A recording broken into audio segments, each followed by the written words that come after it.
స్తుతించేవారంగా ఆరాధించేవారుగా మనం ఉండాలి. మన హృదయాలు సరి చేసుకుని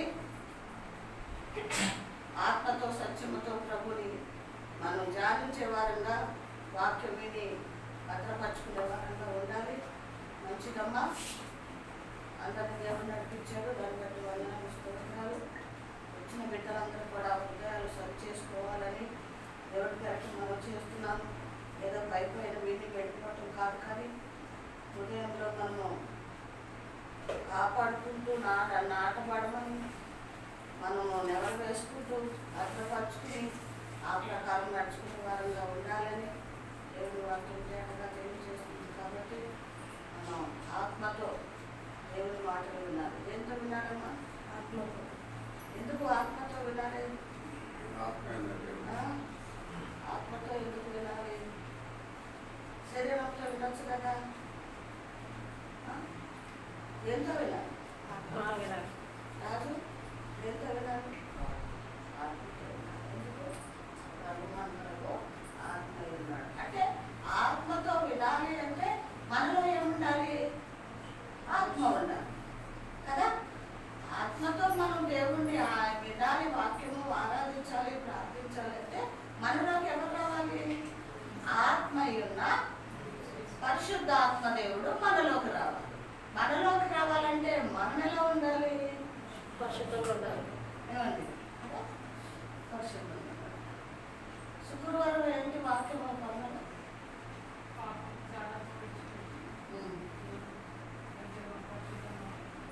ఎలా ఉండాలి? ఏం విడిచిపెడితే పరిశుద్ధంగా ఉంటాం? ఏం విడిచిపెట్టాలి?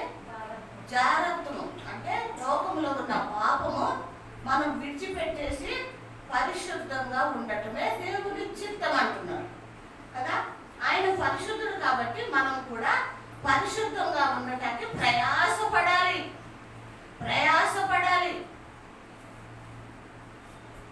ఎందుకు ప్రయాసము? ఈ పాపపు లోకంలో మనం ఉన్నాం కాబట్టి పాపపు మలినం అంటుకుంటుంది. చూపులు, ఆలోచనలు, మాటలు, నడవడి, ప్రవర్తన అది నుంచి తప్పించుకుంటాక ప్రయాసపడాలి.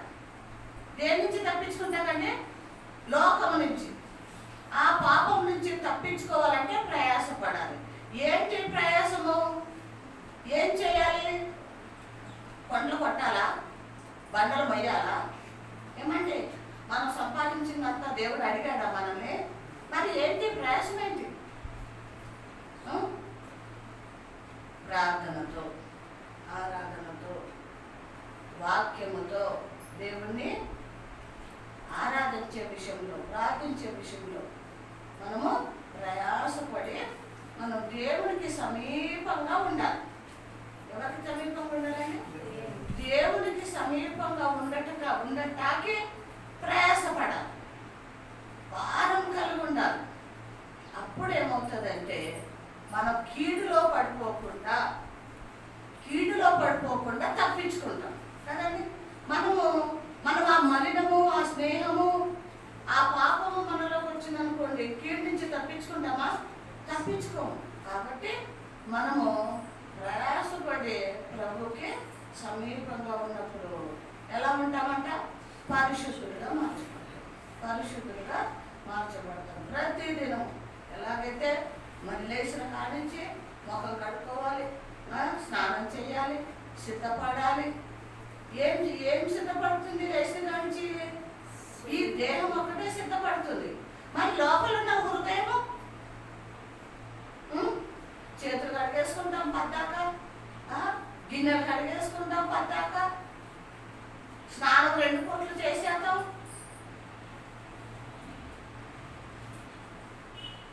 ఆ క్రీములు ఈ క్రీములు రాసేసుకుంటాం, ఖరీదైన వస్త్రాలు ధరించుకుంటాం.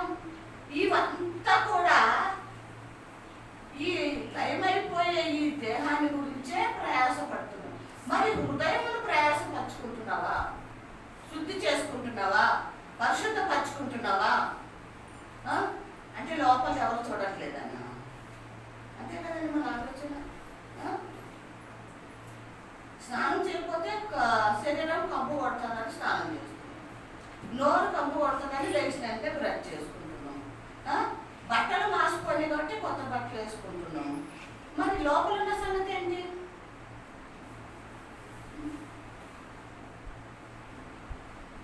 ప్రభు ఏం చెప్పాడంటే, నీ పళ్ళము లోపల వెలుపల శుభ్రంగా కడుక్కో, శుద్ధి చేసుకో. పైనే కడుక్కోమని లేదు, వెలుపల లోపల అన్నాడు. లోపల వెలుపల అంటే లోపల కడుక్కోవాలి. లోపలేమో ప్రార్థనతో, పశ్చాత్తాపముతో, మారు మనసుతో, మన అపరాధ దోషములు ఒప్పుకుంటూ విడిచిపెడుతూ, నోటిని కాపాడుకుంటూ, ఆలోచనలు తీసివేసుకుంటూ మనం కడుక్కోవాలి. శుద్ధి చేసుకుంటూ ఉండాలి. హృదయాన్ని ఎప్పటికప్పుడే శుద్ధి చేసుకుంటూ ఉండాలి. దేంతో? ప్రార్థనతో. శరీరాన్ని ఎలాగైతే నీళ్ళతో చేసుకుంటున్నామో మనం ప్రార్థనతో మన హృదయాన్ని శుద్ధి చేసుకోవాలి. అప్పుడు మనం పరిశుద్ధులుగా మార్చబడతాము. పరిశుద్ధులు దేవునికి ఇష్టలుగా ఉంటారు అని వాక్యం చెప్తుంది కదా. ఆయన చిత్తం అంటున్నాడు, మీరు జాగ్రత్త విడిచిపెట్టి పరిశుద్ధులుగా ఉండటమే దేవుని చిత్తము అన్నాడు. మరి ఆయన చిత్తాన్ని నెరవేర్చాలా వద్దా? నెరవేర్చాలి కదా. మనము మలినములోకి పోకుండా పరిశుద్ధంగా ఉండటానికి శుద్ధి చేసుకుంటూ ఉండాలి. కళ్ళని, ఆలోచనని కదా, నోటిని మనం శుద్ధి చేసుకుంటూ పరిశుద్ధంగా ఉండాలి. అప్పుడు దేవుడు ఏం చేస్తాడు? మనల్ని చూసి ఎంతగానో సంతోషించి మనల్ని గురించి ఆయన ఆనందిస్తూ సంతోషించే విధంగా మనం దేవుడిని చెప్పింది విధంగా మనం నడుచుకోవాలి. మంచిది మన దేవుని బిడ్డరా. మన వాక్యంలోకి వెళ్ళిపోదాం. పరిశుద్ధంగా జీవించాలంటే లోకానికి దూరంగా ఉండాలి, ప్రభుకి దగ్గరగా ఉండాలి, ప్రభు చెప్తున్నది చేయాలి కదా. ఎలా చేయాలి? ప్రభు చెప్తున్నది చేయాలి. ఏం చెప్తున్నాడు? ఏం చేయాలి? ఏం చెప్తున్నాడు? ఏం చెప్పాడండి? వెనకకుండా ప్రార్థన చేయమన్నాడు. మీరు పాపంలో పడవద్దు, పరిశుద్ధులుగా ఉండండి, తర్వాత మెలకుగా ఉండి ప్రార్థన చేయండి, నా రాకడ బహు సమీపంగా ఉంది, నేను వస్తున్నాను కాబట్టి సిద్ధపడండి అన్నాడు కదా. ఇది 2025 ఈ సంవత్సరం చాలా భయంకరంగా ఉంది దేవుని బిడ్డరా. ఈ సంవత్సరంలోనే ఎన్నో ఘోరాలు, మరణాలు, పాపాలు కదా. మరి గొప్ప సేవకులు, సత్యము ప్రకటించుతున్న సేవకుల్ని చంపేస్తున్నారు. సత్యముకు లోకంలో స్థానం లేదు.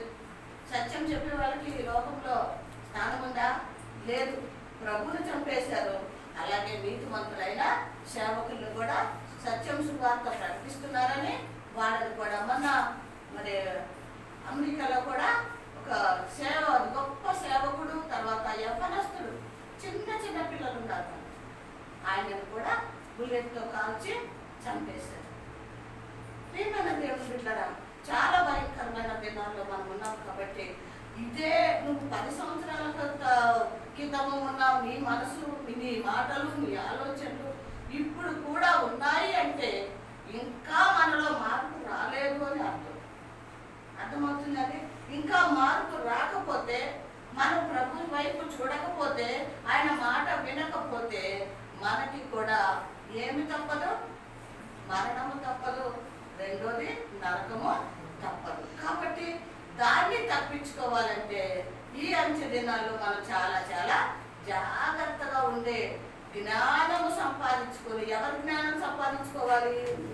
దేవుని జ్ఞానం సంపాదించుకొని మరి దేవుని సన్నిధిలో మొరపెట్టుకునే వారంగా, సిద్ధపడే వారంగా, మరి ముఖ్యంగా నోటిని కాల్చుకోవాలి, నోటికి చిక్క వేసుకోవాలి. చాలా భయభక్తులతో నడుచుకున్నప్పుడు మనము త్వరగా ప్రభు వస్తాడు. ఆయనతో పాటు మనం కూడా ఆయనతో వెళ్ళిపోవటానికి మనం సిద్ధపడతాం. మంచిది. ఏపు గ్రంథం చూద్దాం. ఏపు గ్రంథము విని ఆ మాటలు ఏం చేయాలి? విని ఏం చేయాలన్నా మన హృదయంలో భద్రపరచుకోవాలి, నెమరు వేసుకోవాలి. ఆ ప్రకారంగా ఏం చేయాలి? ఆ ప్రకారంగా జీవించాలి కదా. నా ప్రభు ఇలా ఉండమన్నాడు, నేను ఇలా ఉంటా, ఇలా మాట్లాడమన్నాడు, ఇలా చేయమన్నాడు, ఇలా చేస్తా. ఇదిగో అక్కడికి వెళ్ళొద్దు అన్నాడు, ఇక్కడ చూడొద్దు అన్నాడు. కనుక మాట్లాడొద్దు అన్నట్టు చేయను ఇదన్నమాట. దేవుడు చెప్తే చేసేవి. అప్పుడు దేవుడిలో మనము ఎదిగి ఉంటాం. ఏపు గ్రంథము 8వ అధ్యాయము, ఏపు గ్రంథము 8వ అధ్యాయము 2వ వచనం నుంచి చదవండి. 420 ఎంతకాలము నీ వింటి మాట్లాడగలవు, నీ నోటి మాటలు సుడిగాలి వంటి అయ్యారు. చాలండి, తలలో వంచుకుని ప్రార్థన చేద్దాం. ప్రార్థనకు మాత్రమే తలలో వంచాలి. స్తోత్రం నాయనా యేసయ్యా, మీకు వందనాలు స్తోత్రాలు. వారమంతా కాచి కాపాడిన కృపగల దేవా మీ స్తోత్రం. ఇదిగో ఈ నూతన దినము నాయన సజీవులలో ఉంచినందుకు మీ స్తోత్రములు ప్రభువా. పరిశుద్ధుడా పరమ తండ్రి, నీవు పరిశుద్ధుడు ప్రభువా. నన్ను మమ్మల్ని పరిశుద్ధంగా ఉండమని చెప్పారు. మీ మాటలు వింటమే కాదు కానీ అయ్యా ఆ ప్రకారంగా నడుచుకోమని కూడా చెప్పారు. ఆ విధంగా మేమందరం ఉండటానికి మీ పరలోక జ్ఞానంతో నింపండి ప్రభువా. యేసయ్యా మీ స్తోత్రం. మీ జ్ఞానంతో మమ్మల్ని నింపి మీ మాటలు మా హృదయంలో భద్రపరచుకొని యేసయ్యా మీ నామానికి మహిమార్థంగా మేము జీవించటం మీ కృప దయచేయండి.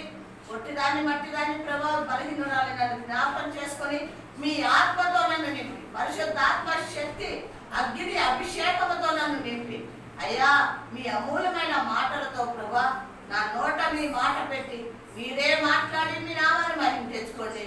నన్ను మీ సిలువ చాటును దాల్చి ఉంచండి ప్రభా. మీరే కనపడాలి, మీరే నాయన మహిమ పొందుకోవాలని యేసయ్య నామములో ప్రార్థించి అడిగి వేడుకుంటున్నాను తండ్రి. ఆమేన్. హల్లెలూయా, హల్లెలూయా. ప్రియమైన దేవుని బిడ్డలారా, ప్రతి ఒక్కరు కూడా దయచేసి మరి అందరూ కూడా ఆసక్తితో చేయమన్నాడు. ఏం చేయమన్నాడు? ఆసక్తితో మారు మనసు పొందండి, ఆసక్తితో దేవుని వాక్యం వినండి, ఆసక్తితో ప్రార్థన చేయండి అన్నాడు. హల్లెలూయా కదా. ప్రతిదీ కూడా ఎలా చేయాలి? ఆసక్తితో చేయాలి. అంటే చాలా ఆశతో చేయాలి, భయముతో చేయాలి కదా. భక్తితో మనం చేసినప్పుడు దేవుడు కార్యాలు మనం చూస్తాం కదా. లేకపోతే దేవుడు కార్యాలు మనం చూడం. ఏదో పాస్టర్ ఫోన్ చేస్తున్నాడు, వెళ్దాంలే, 1 గంటే కదా, వెళ్ళి వచ్చేద్దాంలే అని అనుకుంటే మాత్రం మన జీవితంలో కార్యము జరుగుతుందా? దేవుడు మాట్లాడతాడా మనతో? మాట్లాడు. దేవుడు మాట్లాడేందుకు నువ్వు ఇష్టపడతలేదు, ఆయన మాట వినటానికి ఇష్టపడతలేదు. నువ్వు కూర్చుంటావు, ఇక్కడ కూర్చున్నావు కానీ నీ ఆలోచనలన్నీ లోకంలో ఉన్నాయి, నీ తలంపులన్నీ కూడా ఏదేదో చోట తిరుగుతూ ఉన్నాయి. దేవుడు ఏం చేస్తాడు? నువ్వు ఆశపడతలేదు కాబట్టి నేను నీతో మాట్లాడు. అర్థమవుతుందా? మనము మనసు పూర్తిగా వచ్చి ప్రభువా నువ్వు మాట్లాడితే నేను వింటాను ప్రభువా అని అడగాలి. అయ్యా నాకు వ్యాధిగా ఉంది, రోగంగా ఉంది, నన్ను స్వస్థపరచని అడిగితే స్వస్థపరుస్తాడు.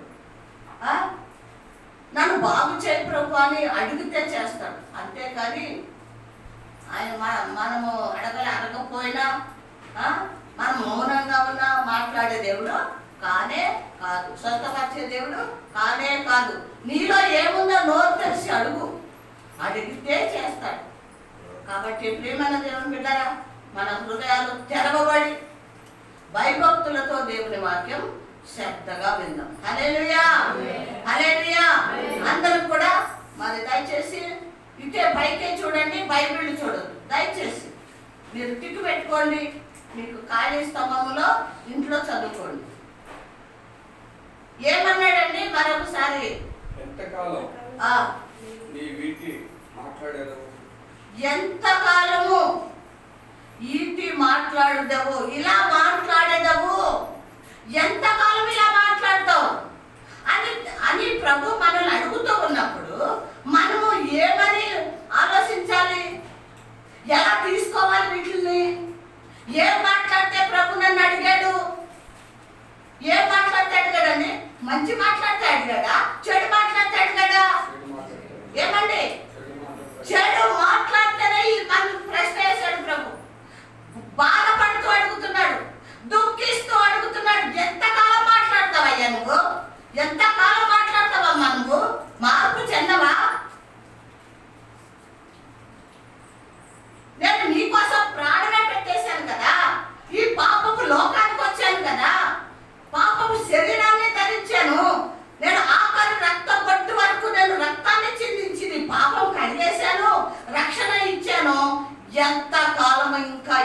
మాట్లాడతావు? ఈరోజు ప్రభు మనతో మాట్లాడుతున్నాడు.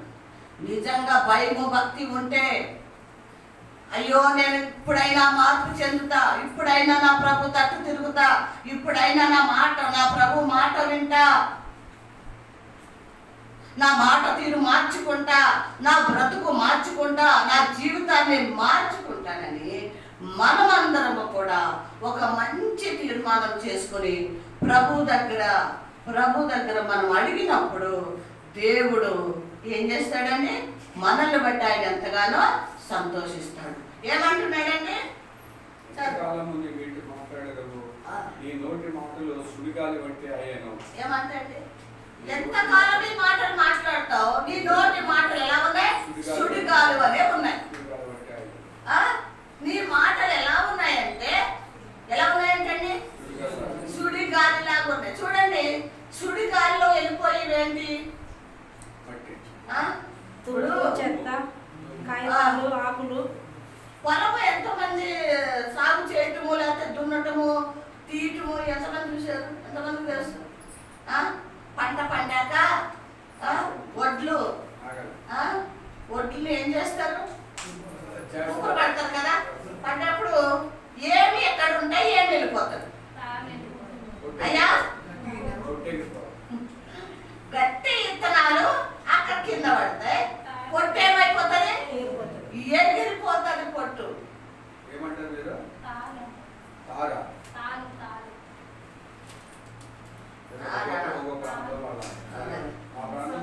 మేము పొట్టు అంటాం దాన్ని. ఇక్కడ కూడా అదే రాశాడు. ఏమని? పొట్టు వలె ఉంది నీ మాట అని. అంటే పొట్టు ఎలాగైతే ఎగిరిపోతుందో, నీ వ్యర్థమైన మాటలు, విస్తారమైన మాటలు, పనికిరాని మాటలు, నిన్ను పాపంలో నడిపించే మాటలు, నీకు శాపాన్ని తీసుకొచ్చే మాటలు ఎలా వెళ్ళిపోతున్నాయి బిడ్డ? నువ్వు మాట్లాడుతున్నావు కానీ నీకు తెలీదు అవి పొట్టు వలె. అందుకే నాకు భయము. అలా మాట్లాడే వాళ్ళు కూడా నేను కొంచెం గద్దిస్తూ ఉంటా. గద్దించి మాట్లాడేదట్లా మంచిది కాదు, శాపానికి గురవుతారు అని నేను చెప్పటానికి ప్రయత్నిస్తున్నా. ఎందుకు మనకి ఇవన్నీ ఎప్పుడు తెలుస్తాయంటే, ప్రభు పాదాల దగ్గరికి వచ్చి, వాక్యమైన ప్రభు దగ్గరికి వచ్చి మన వాక్యం చదువుతూ ఉన్నప్పుడు ఈ విషయాలు మనకి తేటగా ప్రభు చెప్తూ ఉంటాడు. చెప్పడా? మీకు ఎన్నోసార్లు చెప్పాను, బైబిల్ చదవండి అని. అంటే రాని బిడ్డలు ఏం బాధపడద్దు, దేవుడు మాట్లాడతాడు. వచ్చిన వాళ్ళు బైబిల్ చదవటం వచ్చిన వాళ్ళు నిర్లక్ష్యం చేసి బైబిల్ తీసుకెళ్లి సెల్ఫ్లో పడేసేసి మీ ఇష్టం వచ్చిన పనుల మీద పడిపోకుండా సమయం దాన్ని కేటాయించండి. వాక్యం చదవండి. వాక్యం చదివిన అనంతరం ప్రార్థన చేయండి, ఆరాధన చేయండి. ప్రభు ఎంతగానో ఆనందించి ఆయన కార్యాలు మన జీవితంలో జరిగిస్తాడు కదా. పొట్టు వలె ఎగిరిపోతాయి, ప్రయోజనం ఏమి కూడా ఉండదు అంటున్నాడు మాటలో. నీ మాటలో ప్రయోజనం ఏమి లేవు, కానీ పొట్టు వలె అవి ఏమైపోతాయి? ఎగిరిపోతాయి, ఉండవు, నీకు కనపడవు. కానీ రేపు తీర్పులో నువ్వు ఆయన ఎదుట నిలబడ్డప్పుడు ఆయన నీకేం చేస్తాడు? తీర్పు తెలుస్తాడు. నా కుమారుడా, నా కుమార్తె, లోకములో ఇదిగో నీ స్టోరీ అంతా సినిమా వేస్తాడా? ఇదండి వేస్తాడా? వేస్తాడు. ఇక్కడ తప్పించుకున్నా అక్కడ తప్పించుకోలేం బిడ్డలారా, జాగ్రత్త. ఇక్కడ నేను మనుషులకు తప్పించేసుకున్నా, ఎవరికి తెలీదు, అందరూ నన్ను ఎవరు చూడలేదు, నా గురించి ఎవరు మాట్లాడుతుంటలేదు అని మనం అనుకుంటాం. కానీ ఇక్కడ తప్పించుకున్నా అక్కడ తప్పించుకున్నాం. తీర్పులోకి వస్తాం.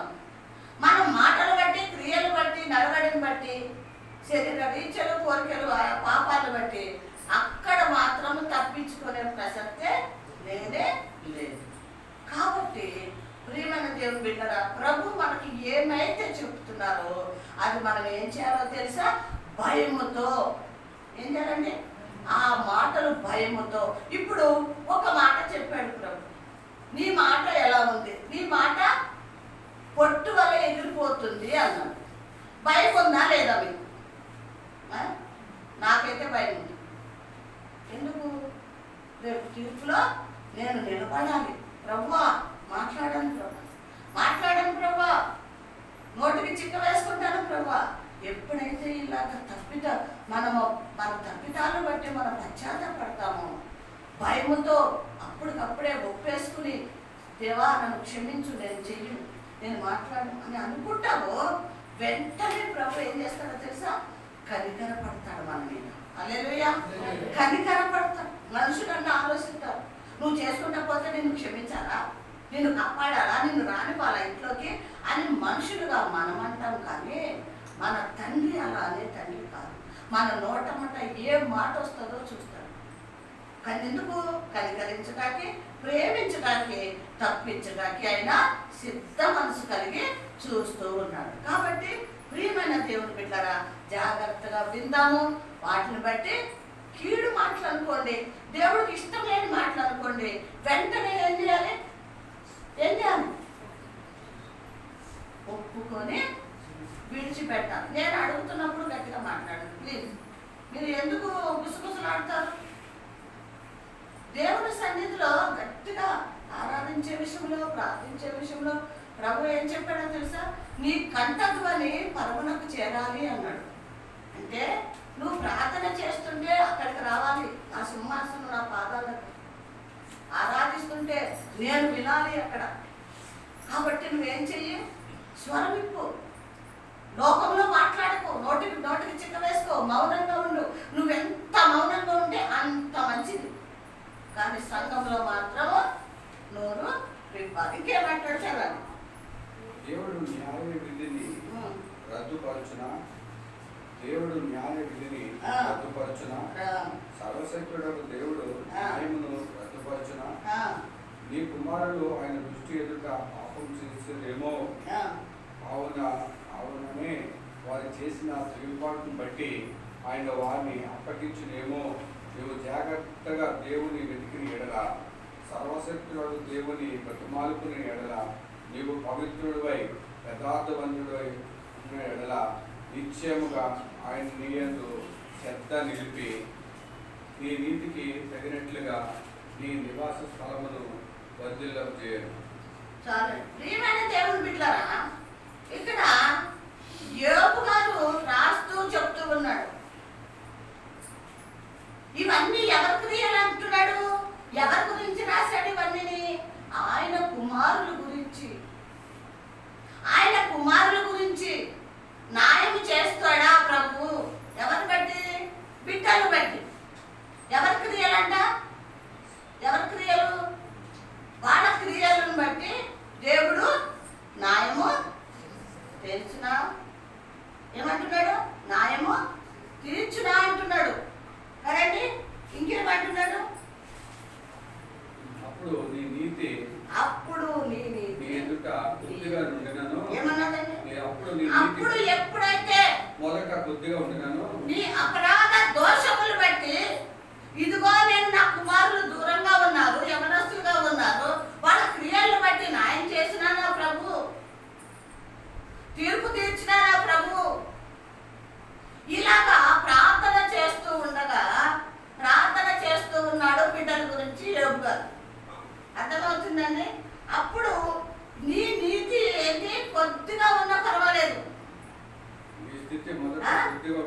కొద్దిగా ఉన్న నీ స్థితి మొదట కొద్దిగా ఉన్నా పర్వాలేదు.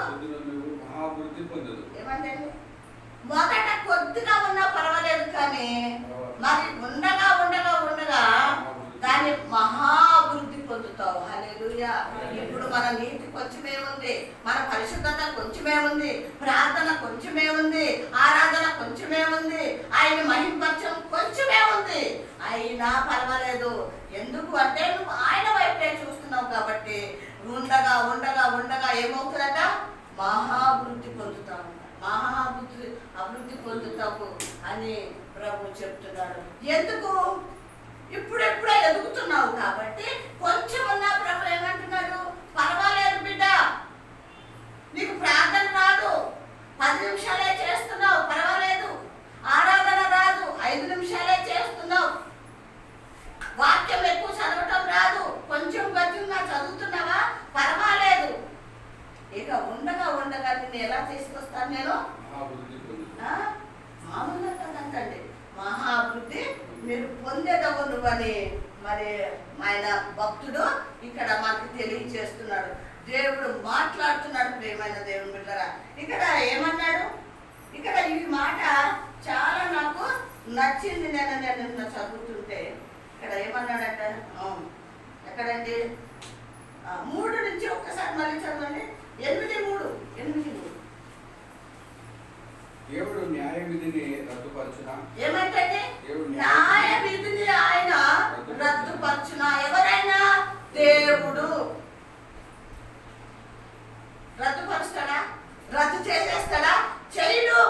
ఇందాక చెప్పాను కదా, మనం అక్కడ తీర్పులో ఉంటామని చెప్పాను కదా. ఇక్కడ ఏమంటున్నాడు? ఏమని చెప్తాడు భక్తుడు? న్యాయ విధులు ఆయన రద్దు చేస్తాడా? చెయ్యుడు. చెయ్యడు. ఎందుకంటే ఇప్పుడు చూడండి, నేను పాపం చేశాను, రాజు పాపం చేయలేదు, నీతిమంతుడుగా ఉన్నాడు. ఇద్దరికి ఒకటే తీర్పు తీరుస్తాడా? తీర్చాడు. నా పాపానికి నాకే ప్రతిఫలం ఇస్తాడు. అతని నీతికి అతనికి నీతి కార్యాలు తప్పక చేస్తాడు. హల్లెలూయా. అందుకే చెప్పాడు ఆ ప్రభు మాట. అందుకే చెప్పాడు. 10 మంది కన్యకలు వెళ్ళిపోయారు. కొంతమంది దగ్గర నూనె ఉంది, కొంతమంది దగ్గర లేదు. వాళ్ళు ఏమనుకున్నారంటే చాలా జ్ఞానంతో 5గురు కూడా వీళ్ళు 5గురిలో కలిసి వెళ్ళిపోతే మేము కూడా లోపలికి దూరిపోవచ్చు కదా అనుకున్నారు పాపం. కానీ న్యాయ విధులు ఎక్కడ జరిగినాయి చెప్పండి? ఎక్కడండి? అక్కడ ద్వారము దగ్గర జరిగింది. ప్రభు యేసయ్య పెళ్లి కుమారుడుగా వచ్చినప్పుడు జరిగింది. అవునా కాదా? పరిశుద్ధ ద్వారము తెరిచినప్పుడు, తీర్పు అనే ద్వారము తెరిచినప్పుడు ఎవరు వెళ్ళారు? 5గురే వెళ్ళారు. 5గురు వెళ్ళలేదు. అంటే ప్రభు అక్కడ ఏం చేశాడు? న్యాయ విధులు జరిగించాడు. హల్లెలూయా. న్యాయ విధులు జరిగించాడు. కాబట్టి ప్రియమైన దేవుని బిడ్డలారా, మనం జ్ఞాపకం చేసుకోవాల్సింది ఏంటి అంటే, ఈ లోకంలో మన క్రియలు ఎలా ఉన్నాయి, మన ప్రవర్తన ఎలా ఉంది, మన ఆత్మీయ జీవితం ఎలా ఉంది, ప్రభు చెప్పినట్టు చేస్తున్నామా లేదా, ప్రభు మార్గంలో నడుస్తున్నామా లేదా? నాకు ఒక తీర్పు ఉంది, అక్కడ న్యాయం ఉంది. అక్కడ నన్ను బట్టి తీర్పు తప్పకుండా తీరుస్తాడు అని ఇక్కడ మనం భయపడితే, జాగ్రత్తగా ఉంటే అక్కడ ఏం చేస్తాడు? న్యాయము జరిగిస్తాడు. 5గురిని లోపల పంపించాడా లేదా? పంపించాడు. 5గురిని ఎందుకు పంపలేదు? సిద్ధపడలేదు. కాబట్టి వాళ్ళు వాళ్ళ తీర్పు అదే విధంగా ఉంది. కాబట్టి వాళ్ళ బయట ఉండిపోయినట్టు మనం చూస్తున్నాం. మరి ఎక్కడి నుంచి చెప్తున్నాం? 5 నుంచి చెప్పండి. నువ్వు జాగ్రత్తగా దేవుని వెతికిన ఎడల, సర్వశక్తి దేవుడు బతిమాలుకుని ఎడల, నీవు పవిత్రుడివై యథార్థవంతుడివై ఉంటుని ఎడల, నిత్యము ఆయన నీ యందు శ్రద్ధ నిలిపి. సరే, ఎలా ఉన్నారు? ఏమన్నాడు? జాగ్రత్తగా దేవుడు. నువ్వు ఏం చేయాలి? ఇప్పుడు ఏం చేయాలి? జాగ్రత్తగా వెతకాలి. ఎవరిని వెతకాలి? దేవుడు వెతకాలా? లోకంలో ఉన్న మనుషులు వెతకాలా? ఏమండి? అజ్ఞానంగా ప్రవర్తించొద్దు. దుష్టుల సంబంధులుగా మన మైండ్ లో పాటు రానివ్వద్దు. జాగ్రత్తగా వెతికే వాళ్ళని వెతుకు. ఎందుకు? నువ్వు లోకంలో ఉన్నావు కాబట్టి జాగ్రత్తగా ఉండని చెప్తున్నాడు ప్రభు కదా.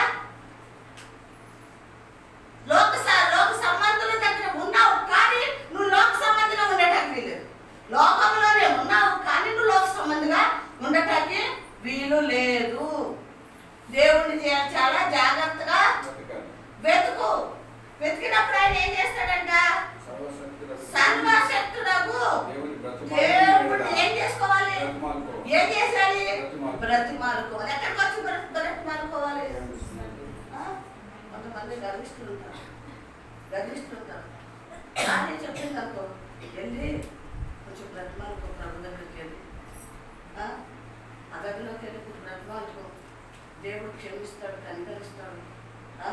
నువ్వు నరకం వెళ్ళటం నాకు ఇష్టం లేదని భార్య చెప్పింది అనుకో, ఏమే నేను ఎవరిని, నా స్థితి ఏంటి, నాకున్న బిజినెస్లు ఏంటి, నాకున్న ఉద్యోగం ఏంటి, ఏం మాట్లాడుతున్నావు నువ్వు?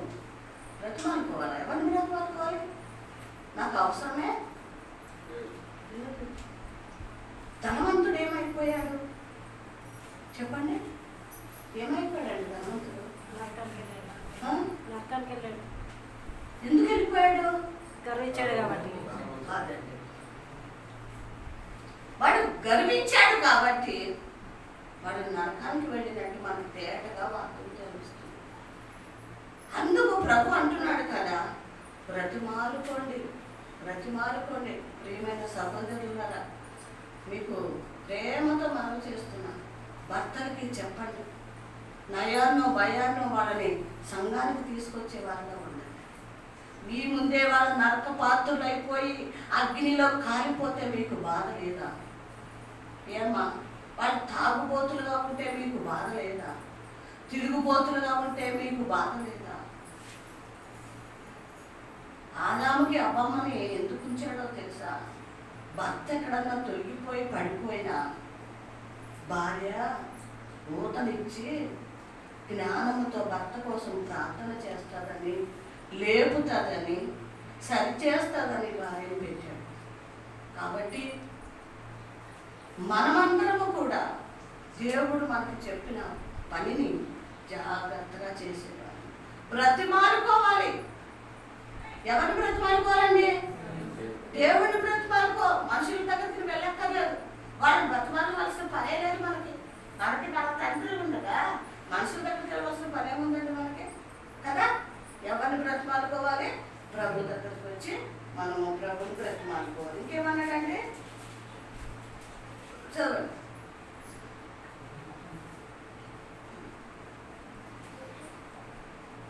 చదవండి, కంటిన్యూ చేయండి. మనము నిన్నటి వారమే నీవు పవిత్రుడివై యథార్థవంతుడై ఉన్నాయలా నిత్యముగా ఆయన నీ యందు శ్రద్ధ నిలిపి, నువ్వు పవిత్రుడివై యథార్థవంతుడివై ఉండిన ఎడల ఎలా ఉండాలి? పవిత్రంగా ఉండాలి, యథార్థమైన మనస్సు కలిగి ఉండాలి. ఉండిన ఎడల నిశ్చయముగా ఆయన నీ యందు ఎలా ఉంటే నీ యందు పవిత్రుడుగా యథార్థంగా మనం ఉంటే మన అందు ఆయన ఏం చేస్తాడంట? శ్రద్ధ నిలుపుతాడు. ఏం చేస్తాడు? శ్రద్ధగా ఏం చేస్తాడో తెలుసా? మన వైపు చూస్తుంటాడు, మనం చెప్పిన వింటూ ఉంటాడు, మన ఆపదలో ఆ అక్కరలో చూస్తూ కార్యాలు చేస్తూ ఉంటాడు, మనం ఎక్కడ పడిపోయినా లేపుతాడు. బిడ్డ లేవు. ఇందాక మనం చదువుకున్నాం కదా సామెతలు. యవనస్తుడికి ఏం చెప్పాడు? జాగ్రత్త స్త్రీ ఉంటుంది, మాయది, మాయ స్త్రీ, దాని దగ్గరికి నువ్వు వెళ్ళకు నాయన, వెళ్ళకు, నిన్ను పతనం చేసేస్తుంది, ఆ నా మాయలో నిన్ను పడేసేస్తుంది అని చెప్పాడు. అంటే ఇప్పుడు ఎవరు దేవుడా శ్రద్ధ కలిగింది? మనమా? ఇప్పుడు భార్య ఇంట్లో ఉందండి, ఈ యవనస్తుడని ఈ అబ్బాయి వెళ్ళాడు, ఆ జాగ్రత్తమైన స్త్రీ మాయ చేసి పిలుస్తుంది, వెళ్ళిపోవాలనుకుంటున్నాడు. ఇంట్లో ఉన్న భార్య చూస్తుందా? ఏమండి చూస్తుందా? ఎవరు చూస్తున్నారు? శ్రద్ధ కలిగి ఉన్నాడు కాబట్టి, ఇంట్లో భార్య ప్రార్థన చేస్తుంది కాబట్టి శ్రద్ధ కలిగిన దేవుడు అంటున్నాడు, నా కుమారుడా అక్కడి నుంచి నువ్వు పారిపో, వెళ్ళద్దు. ఆ జాగ్రత్తమైన నోటమిట జాగ్రత్త మాటలు వస్తాయి, నిన్ను మాయ చేస్తుంది, నిన్ను పతనం చేస్తుంది, వెళ్ళిపో అని చెప్పటానికి శ్రద్ధ ఎవరు తీసుకున్నారు? అంతే కదండి. మనం అనుకుంటాం మన పిల్లల్ని మనమే కాపాడుకుంటున్నాం, నా భర్త నేనే కాపాడుకుంటాను. మనం కాపాడుకుంటలేదు. ఎవరు కాపాడుతున్నారు? దేవుడు కాపాడుతున్నారు. కాబట్టి మన మీద శ్రద్ధగా ప్రభు ఉండాలి అంటే మనం ఎలా ఉండాలంట? పవిత్రంగా ఉండాలి, యథార్థమైన మనసుతో ఎప్పుడు ఆయనను వెతుకుతూ, ఎప్పుడు ఆయన సన్నిధిలో మనం ఉన్నప్పుడు మన జీవితంలో కానీ మన బిడ్డలు మన భర్త విషయంలో ఆయన శ్రద్ధ కలిగి ఉంటాడు. చదవండి. నీ నీతికి ఆ, తగినట్లుగా నీ నివాస స్థలములను వర్ధిల్ల చేయను. ఏమంటండి? నీ నీతికి నీ తగినట్లుగా నీతికి తగినట్టుగా నువ్వు నీతిగా ఉంటే, నువ్వు నీతిగా ఉంటే తగినట్టుగా ఏం చేస్తాడంట? నీ నివాస స్థలములను నీవు ఉండే నివాస స్థలములోను అన్ని వర్ధిల్ల చేస్తా. నువ్వు ఉండే గృహమంతా కూడా వర్ధిల్ల చేస్తా. ఎందులోనూ కూడా కొరత పొదువ లేకుండా సమృద్ధిగా ఇస్తా, ఆశీర్వాదిస్తాను, నిండి పొల్లే అనుకూలంగా తీసుకొస్తాను నీ గృహము, నీ కుటుంబము అని ప్రభు చెప్తాడు. కాబట్టి ప్రియమైన దేవుడు బిడ్డలారా, ప్రభు మనతో మాట్లాడుతున్నాడు కాబట్టి ఇలాగ లేమేమో ఇప్పుడు వరకు పరిశుద్ధంగా లేమేమో, యథార్థంగా లేమేమో. ఇప్పటి నుంచి ఏం చేద్దామంటే ఈ మాటలు విన్నాం మనము, అయ్యా నేను మీ దగ్గర యథార్థంగా ఉంటాను, ఇంకా ఎలా ఉంటాను, ఇంకా ఎలా ఉండాలి? పవిత్రంగా పవిత్రుడై యథార్థవంతుడై ఉన్నప్పుడు దేవుడు నీ యందు శ్రద్ధ కలుగుతాడు. ఉన్నప్పుడు నీ యందు శ్రద్ధ కలిగి ఉంటాడు. నువ్వు కన్నీళ్లు కారుస్తున్నావు, ప్రార్థన చేస్తున్నావు, కానీ నీ ప్రార్థన ఇంకా ప్రభు వినలేదు అంటే, నీ ప్రార్థనకి ఇంకా ప్రతిఫలం రాలేదు అంటే, ఇక్కడ మనం అర్థం చేసుకోవాల్సింది ఏంటో తెలుసా? ఒకటి, ప్రార్థనలో ఆయన దగ్గరికి చేరలేదు. రెండోది, పవిత్రంగా లేము. నా ప్రార్థన ఎక్కడ అడ్డుగా ఉంటుంది? అప్పవాదిగాడు అక్కడ అడ్డుకుంటున్నాడు, వెళ్ళట్లేదు, నాకు కార్యాలు జరగట్లేదు అంటే మనం ఏం చేయాలి? మన హృదయాన్ని సరి చేసుకోవాలి. సరి చేసుకుని మనం ప్రార్థన చేసినప్పుడు దేవుడు ఆయన కార్యాలు చేస్తాడు కదా, శ్రద్ధ తీసుకుంటాడు మన పట్ల. ఇంకా రెండోది, లేకపోతే నీకన్నా కొంచెం పరీక్ష పెట్టడానికి ఆయన అనుమతిస్తున్నాడేమో, నీ కష్టాల్లో నీ బాధల్లో అనుమతిస్తున్నాడేమో. వాటిని వాడికి బుద్ధి చెప్పినప్పుడే చెప్తానని అనుమతిస్తున్నాడేమో. నీ కన్నీళ్లు చూస్తున్నాడు, బుద్ధిలో దాచి ఉంచే దేవుడైనా, మాట తప్పని దేవుడైనా కాబట్టి వీటికి అనుమతిస్తున్నాడు. ఎందుకో తెలుసా? వాడికి బుద్ధి చెప్పడం. ఎవరికి? భర్త అన్నవాడికి. చూస్తున్నాడు చూస్తున్నాడు చూస్తున్నాడు, ఇంకా మారలేదా? భార్య ప్రార్థనతో మారలేదు, కన్నీళ్ళతో మారలేదు. ఏం చేస్తాడు? ఒక దినం ఏం చేస్తాడు? మొత్తుతాడు. ఏం చేస్తాడు? మొత్తుతాడు, తప్పకుండా మొత్తుతాడు. మనం అవునన్నా మొత్తుతాడు, ఆ వద్దన్నా మొత్తుతాడు. ఒక వాక్యం చెప్పాను, చెప్పాను కదా మరి 2 వారాల క్రితం. ఏం చేశాడు లాస్ట్కి? మొత్తాడా లేదా? ఆమె ఎన్ని కష్టాలు పడ్డా ఆమె క్షేమంగా ఉంది, ఒక రాజుకు రాణి అయింది, ఆమె జీవితం బాగుంది. దేవుడి చేతిలో ఉంది కాబట్టి. ఈ దుర్మార్గుడు కాబట్టి వాడిని మొత్తాడు, వాడు పోయాడు. అందుకే స్త్రీలుగా మీరు ఓర్పుతో ఉండండి, సహనంతో ఉండండి, కన్నీళ్లతో ప్రార్థన చేయండి, దేవుడు కార్యాలు చేస్తాడు. ఇంకేమన్నాడండి? త్వరగా కొంచెం చదవండి. మొదట కొద్దిగా ఉండేను, అప్పుడు నీ స్థితి కొద్దిగా ఉన్నాను మొదట. మహాభివృద్ధి పొందుతావు. ఏం చేస్తావండి?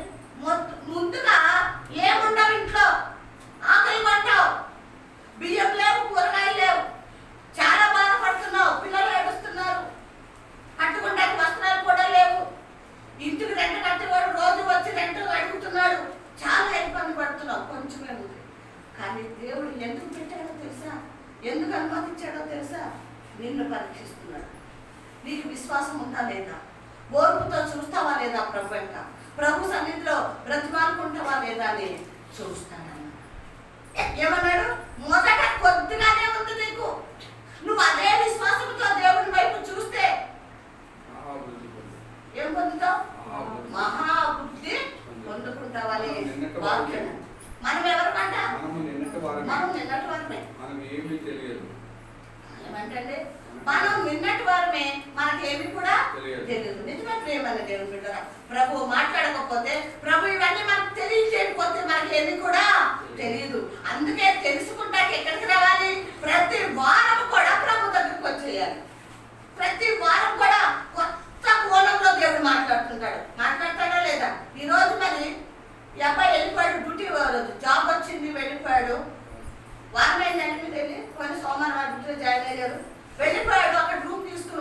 చెప్పాడు.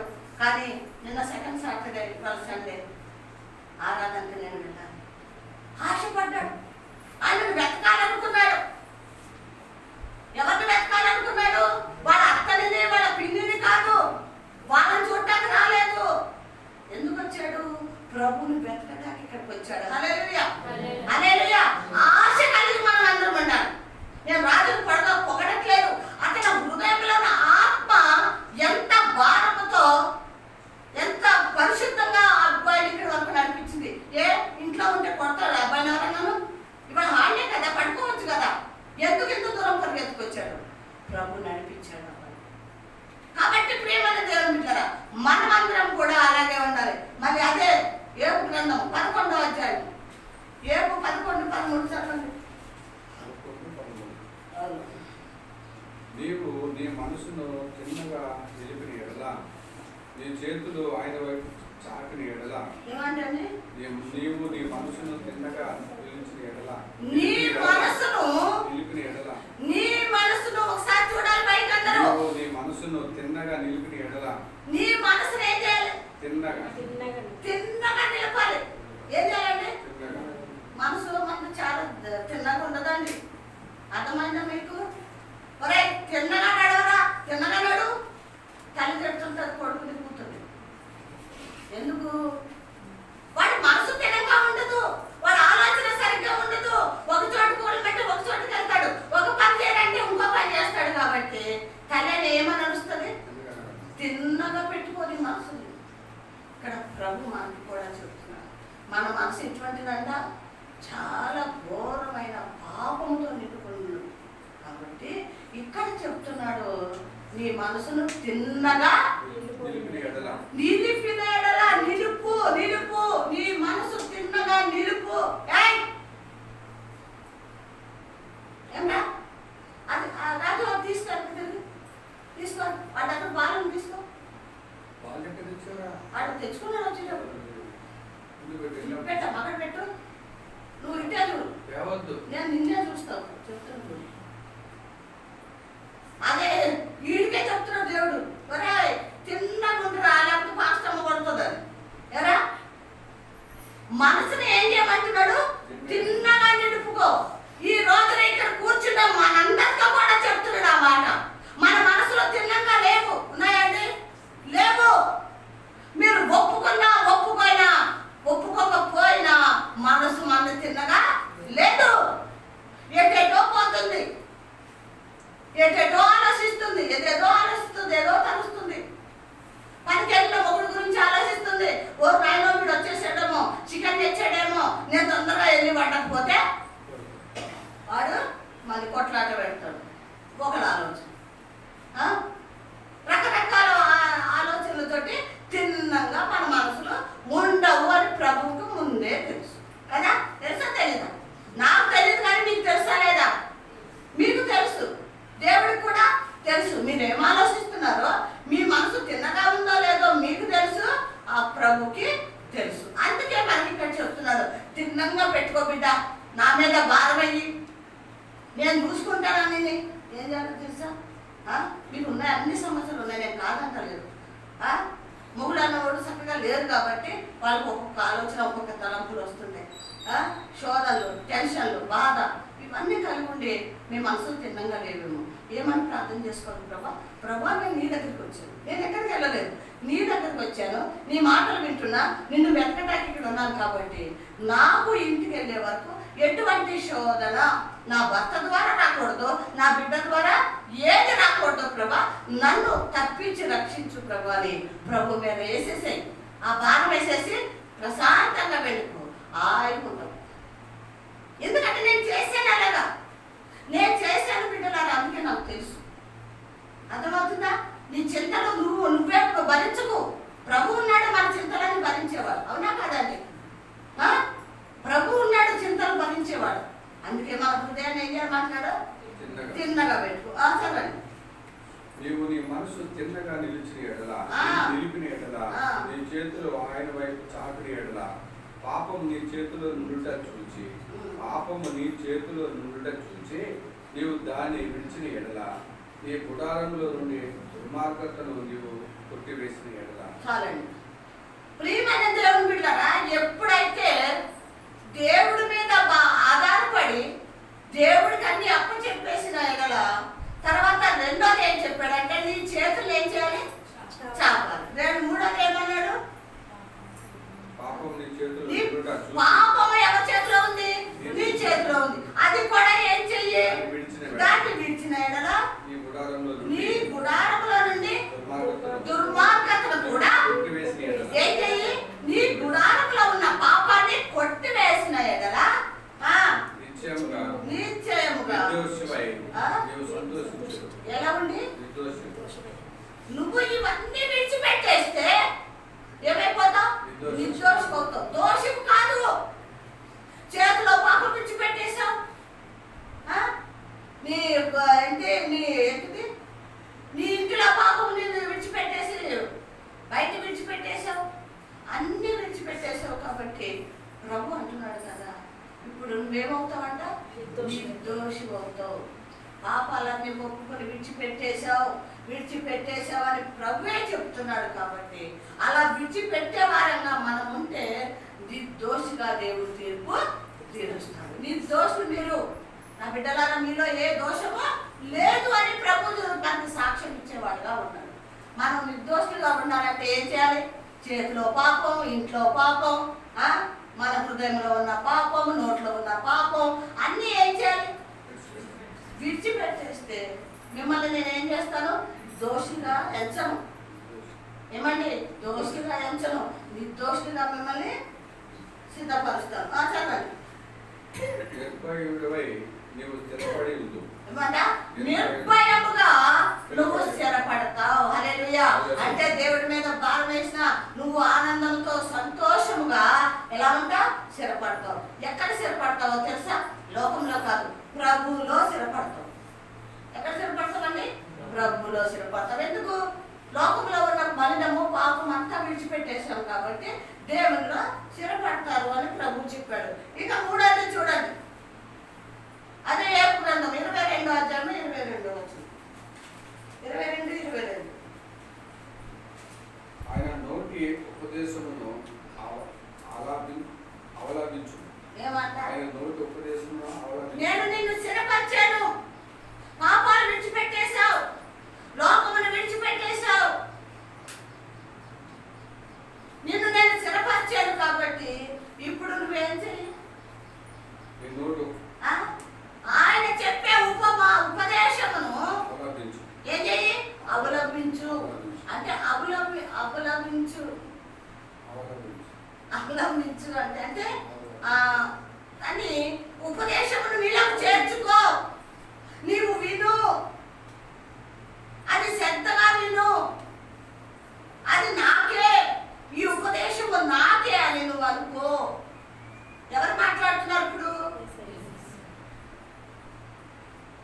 ప్రభు నీతో నాతో మాట్లాడుతున్నప్పుడు ఆ ఉపదేశం ఏం చేయాలి? విడిచిపెట్టాలా? మన హృదయం ఆహ్వానించాలా? అవలంబించాలి. అంటే మనం చేర్చుకోవాలి, దాన్ని మన హృదయంలో పెట్టుకోవాలి. మనం దాన్ని నెవరు వేసుకోవాలి, గుర్తు చేసుకుంటూ ఉండాలి అని ప్రభు మనకి చెప్తూ ఉన్నాడు.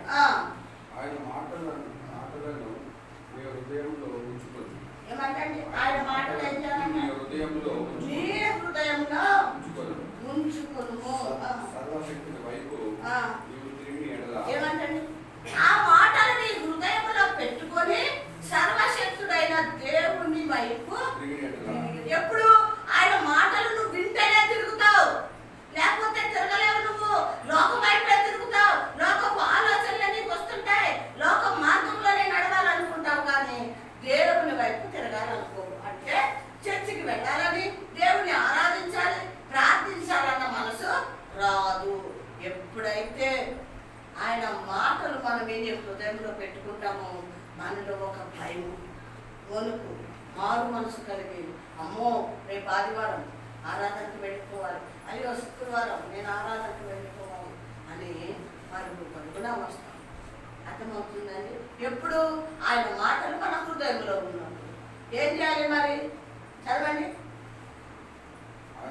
ఆయన మాటలను హృదయంలో ఉంచుకొను, సర్వశక్తుని వైపు ఎడల సర్వశక్తుడు నీ గుడారంలో నుండి దుర్మార్గమును దూరముగా తొలగించిన ఎడల ఏమంటే నువ్వు ఎప్పుడైతే ఆయన వైపు తిరుగుతావో నీ గృహంలో ఉన్న దుర్మార్గత ఏమవుతుందంట? దూరముగా తొలగించిన ఎడల ఏమవుతుందంట? అభివృద్ధి పొందుదు. దూరంగా తొలగించి. ఎందుకు చర్చికి వచ్చామండి? చర్చికి వచ్చాం. వాక్యం ఏం చెప్తుందంటే నీలో పాపం ఉంది లేదా నీ ఇంట్లో పాపం ఉంది అంటే అపవాదిగాడు అన్నవాడు నీ ఇంట్లో ఉన్నాడు లేదా నీ భర్తలో ఉన్నాడు నీ బిడ్డలో ఉన్నాడు నీ ఇంట్లోనే అది తాండమాడుతుంది అని వాక్యం ద్వారా సేవకుడు మాట్లాడాడు. మాట్లాడినప్పుడు నువ్వేం చేస్తావు? విశ్వాసముతో ఇంటికి వెళ్తావు. ఏమి విశ్వాసము?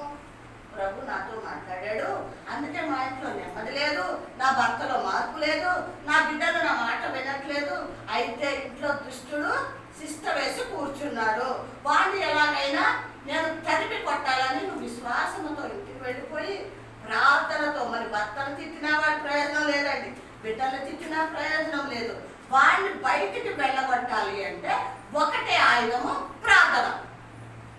సేవకుడు చెప్పాడు కదా, ఇంట్లో ఏముంది?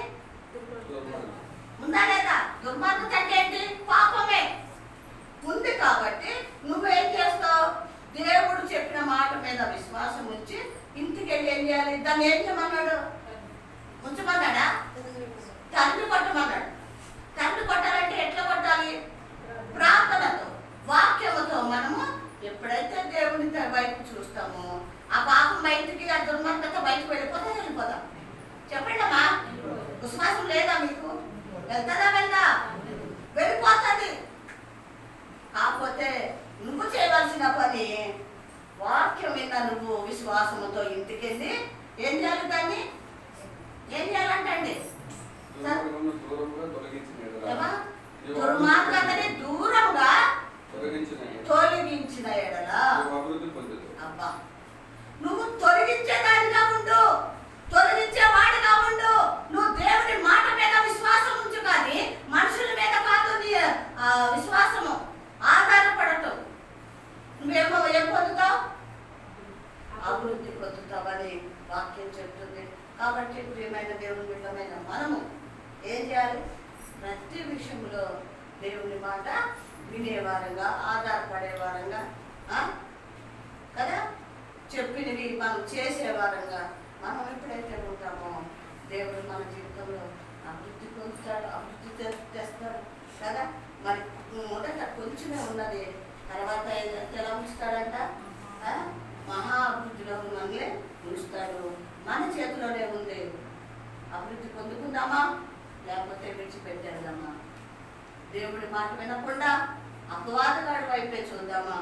ఎలా ఉండాలి అన్నది మన చేతిలో ఉంది. కాబట్టి నీలో నాలో విశ్వాసం ఉంటే దేవుడి వైపు చూద్దాం, ఆయన మాట విందాం, అభివృద్ధి